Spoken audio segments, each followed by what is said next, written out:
you were going to war, what kind of weapons would you pack? Tanks, missiles, armor, and artillery? It makes sense in a physical conflict. But what do you do when the war you are fighting isn't against flesh and blood, but against toxic ideas, cultural strongholds, and internal anxieties? Paul steps into the spiritual battlefield today and shows us that the weapons of the kingdom look completely foolish to the world, but that they are uniquely powerful enough to pull down deep-seated fortresses. Hi, I'm Emery, and I'm the summer youth intern at Adams. The tone shifts sharply in chapter 10. Paul turns to face his critics head on. Outside teachers he sarcastically labels as super apostles. They were smooth talkers, wealthy and physically imposing, and they mocked Paul for being unimpressive in person and harsh only in his letters. Paul's logic is devastating.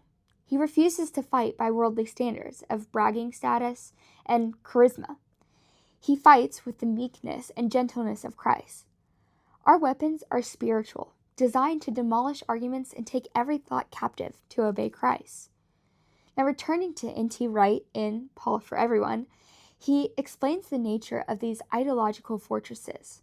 He writes, "The strongholds Paul is attacking are not people, but the proud, arrogant thought systems that lock people inside prisons of deception. You cannot defeat an intellectual or spiritual stronghold with physical force or personal charisma. You can only defeat it with the truth of the cross, delivered in the gentle power of the Spirit."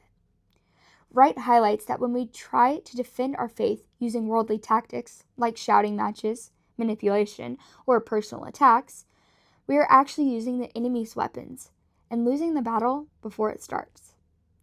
What thoughts or cultural ideas have set themselves up as strongholds in your mind lately?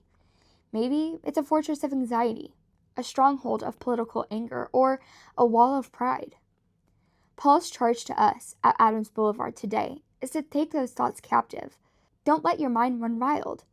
Evaluate your thoughts through the lens of Jesus and use the spiritual weapons of prayer, scripture, and humility to bring them into alignment with Him.